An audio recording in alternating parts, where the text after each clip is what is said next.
Magical Krrish robot Hulk buster robot. Professor नाम का एक साइंटिस्ट एक सुपर कार पर कुछ काम कर रहा था।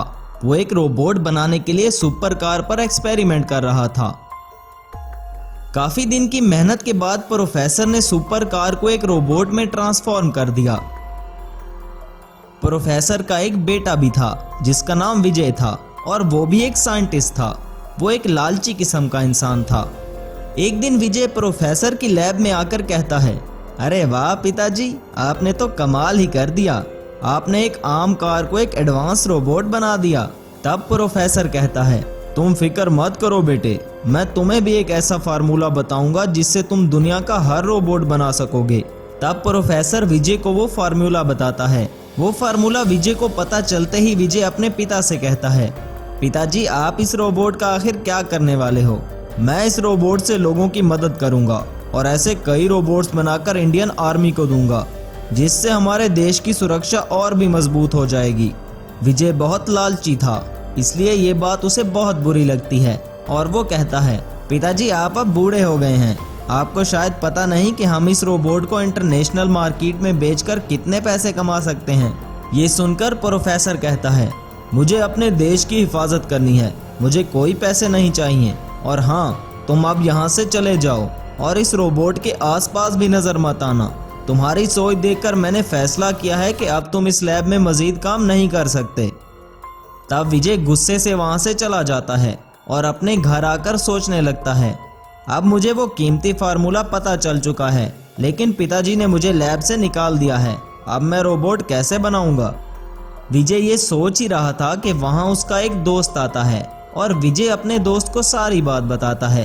तब विजय का दोस्त शंकर कहता है, अरे तुम फिक्र मत करो, तुम्हारे पिताजी ने तुम्हें लैब से निकाल दिया तो क्या हुआ, मैं एक ऐसे साइंटिस्ट को जानता हूँ जो तुम्हारी मदद कर सकता है। तब विजय और उसका दोस्त शंकर दूसरे साइंटिस्ट के पास जाते हैं। वो भी विजय की तरह बहुत लालची था, इसलिए वो कहता है, देखो विजय, हम दोनों मिलकर इस देश पर राज कर सकते हैं, लेकिन सबसे पहले तुम्हें अपने पिताजी के रोबोट को खत्म करना होगा, क्योंकि वो रोबोट हमारे लिए खतरा बन सकता है। उसके बाद हम लोगों में अपना डर बनाएंगे, फिर इस देश पर हमारा राज होगा। तब विजय कहता है, तो ठीक है, हम एक एडवांस रोबोट तैयार करते हैं जो इस रोबोट को खत्म कर सके। तब वो साइंटिस्ट कहता है, अरे नहीं विजय, तब तो रोबोट वर्सेस रोबोट हो जाएगा, ऐसे में तो हमारा रोबोट हार भी सकता है। मेरे पास एक मस्त प्लान है, मेरे पास एक मॉन्स्टर का फार्मूला है।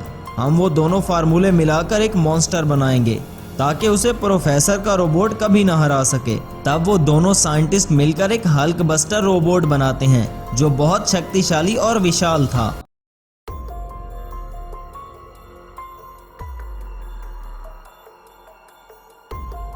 तब विजय का हल्क बस्टर रोबोट उड़ता हुआ गांव में आता है।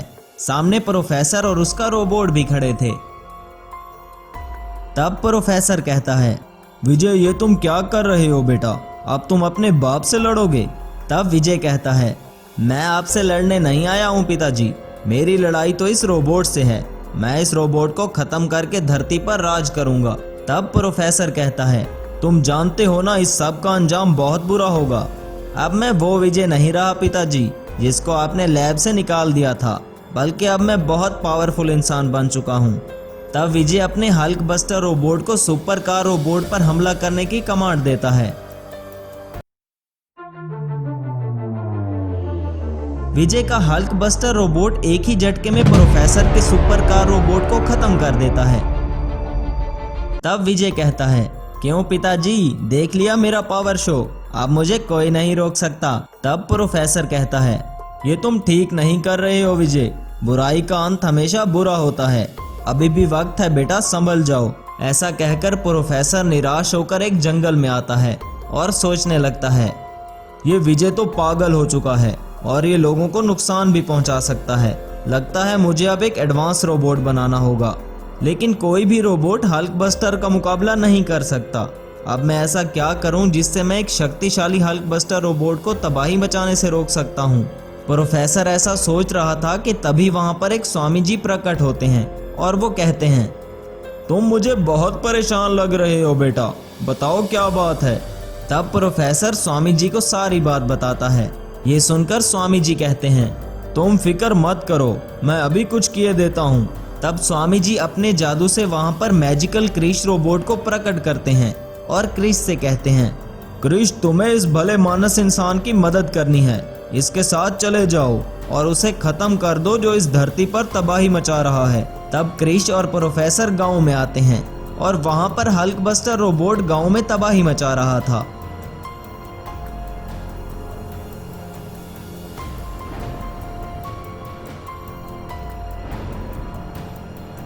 गांव में विजय और वो गद्दार साइंटिस्ट भी लोगों का तमाशा देख रहे थे। तब क्रिश हल्क बस्टर रोबोट पर हमला कर देता है।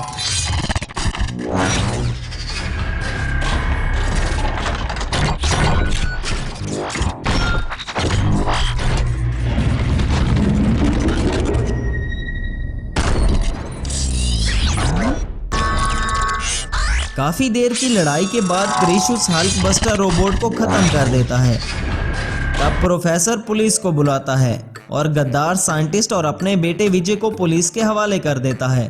तब क्रिश भी गांव से चला जाता है और सभी लोग खुशी खुशी अपनी जिंदगी बिताने लगे। Magical white line house robot JCB robot. एक गांव में विशाल नाम का एक जादूगर रहता था। उसके पास एक ट्रैक्टर था। वो ट्रैक्टर कोई साधारण ट्रैक्टर नहीं था, बल्कि एक मैजिकल ट्रैक्टर था। उसी गांव में अर्जुन नाम का एक रोबोटिक इंजीनियर भी रहता था। उसके पास एक जेसीबी था। ये जेसीबी भी कोई आम जेसीबी नहीं था, बल्कि एक जेसीबी रोबोट था। लेकिन गांव में इस बात का पता किसी को नहीं था। एक दिन जादूगर अपने ट्रैक्टर पर गांव से गुजर रहा था। तब सामने से अर्जुन भी अपनी जेसीबी पर आ रहा था।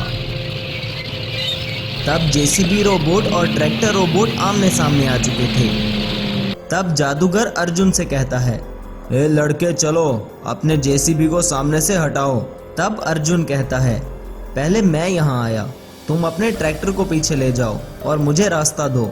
ये सुनकर जादूगर को बहुत गुस्सा आता है और वो कहता है, रुको, मैं अभी तुम्हें सबक सिखाता हूँ। तब जादूगर अपने ट्रैक्टर पर एक मंत्र पढ़ता है। जादूगर का ट्रैक्टर एक खतरनाक रोबोट में बदल जाता है। ये देखकर अर्जुन बहुत हैरान होता है और कहता है, अच्छा तो इस जादूगर के पास भी एक रोबोट है, मैं इसको अभी मजा चखाता हूँ। तब अर्जुन अपने मैजिकल जेसीबी को एक जेसीबी रोबोट में ट्रांसफॉर्म कर देता है।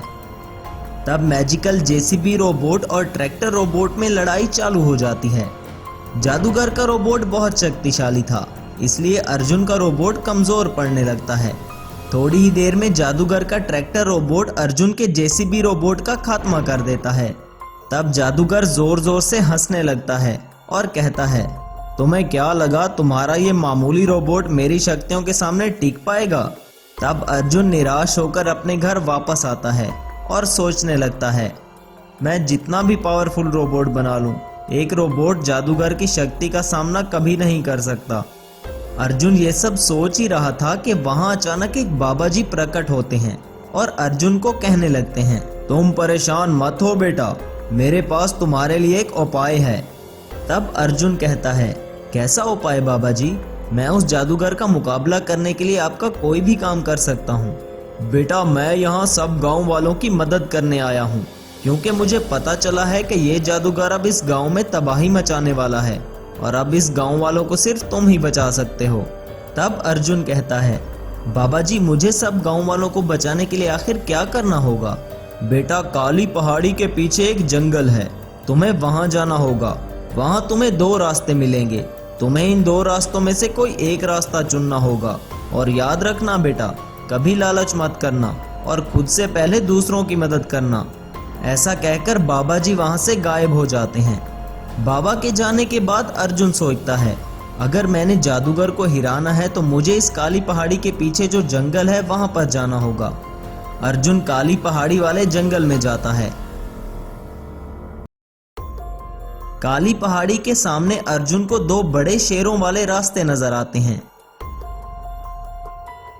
एक रास्ते के सामने एक खूबसूरत सफेद शेर खड़ा था और दूसरे रास्ते के सामने एक साधारण शेर खड़ा था। ये सब देखकर अर्जुन बहुत हैरान होता है और सोचता है, अब मुझे आखिर कौन से रास्ते पर जाना चाहिए? अर्जुन ये सोच ही रहा था कि उसके पास वही खूबसूरत सफेद शेर आकर कहता है, अर्जुन तुम मेरे साथ चलो, मैं तुम्हें माला माल कर दूंगा, फिर तुम्हारे पास ढेर सारी दौलत आ जाएगी और फिर तुम इस दुनिया के सबसे बड़े साइंटिस्ट बनकर उस जादूगर को हिरा सकते हो। ये सुनकर अर्जुन कहता है, मुझे दौलत नहीं चाहिए, मैं बस उस जादूगर को खत्म करना चाहता हूँ जो मेरे गांव वालों को खत्म करने वाला है। तब सफेद शेर कहता है, ठीक है, मैं तुम्हें बहुत शक्तिशाली एक विशाल शेर दूंगा जो इस जादूगर के ट्रैक्टर रोबोट को खत्म कर देगा। ये सुनकर अर्जुन उस सफेद शेर के साथ जाने का सोचने लगता है। तब वो साधारण शेर कहता है, अर्जुन बेटा, मुझे तुम्हारी जरूरत है, मेरा बेटा मरने वाला है और इसकी मदद सिर्फ तुम ही कर सकते हो, तुम मेरे साथ चलो और मेरे बेटे की जान बचा लो। तब अर्जुन को बाबा जी की वो बात याद आती है। बाबा जी ने अर्जुन से कहा था, पहले दूसरों की मदद करना और फिर अपनी। बाबा की बात याद आते ही अर्जुन साधारण शेर की तरफ जाने लगता है। तब सफेद शेर कहता है, अर्जुन एक बार फिर सोच लो, तुम्हें यह मौका दोबारा नहीं मिलेगा। तब अर्जुन सफेद शेर की बात नहीं सुनता और साधारण शेर के साथ उसके रास्ते पर चला जाता है। वो दोनों चलते चलते एक गुफा के अंदर आते हैं तो वहां उनके सामने एक मैजिकल व्हाइट लाइन रोबोट खड़ा था। ये देखकर अर्जुन बहुत हैरान हो जाता है और साधारण शेर से कहता है, आपने तो कहा था कि मेरे बेटे की जान बचा लो, यहाँ तो वो मैजिकल सफेद शेर खड़ा है जो मेरी मदद कर सकता है। तब वो साधारण शेर कहता है, ये सब मेरे ही रूप हैं बेटा, ये तो बस तुम्हारी एक छोटी सी परीक्षा थी जिसमें तुम पास हो गए हो। अब ये मैजिकल विशाल शेर तुम्हारे साथ जाएगा और उस जादूगर का सामना करने के लिए तुम्हारी मदद करेगा। ये कोई आम शेर नहीं है बल्कि एक जादुई शेर है। अर्जुन सफेद शेर को लेकर गांव में वापस आ जाता है। तब सामने से वो जादूगर भी आ जाता है। जादूगर मैजिकल व्हाइट लाइन रोबोट को देखकर बहुत हैरान हो जाता है। तब जादूगर अपने मैजिकल ट्रैक्टर रोबोट को सफेद शेर पर हमला करने के लिए कहता है। तब मैजिकल सफेद शेर और मैजिकल ट्रैक्टर रोबोट एक दूसरे के सामने आ जाते हैं और उन दोनों में खतरनाक लड़ाई चालू हो जाती है। आखिर में मैजिकल व्हाइट लाइन रोबोट जादूगर के मैजिकल ट्रैक्टर रोबोट का खात्मा कर देता है। तब सभी गांव वाले पुलिस को बुलाकर जादूगर को पुलिस के हवाले कर देते हैं।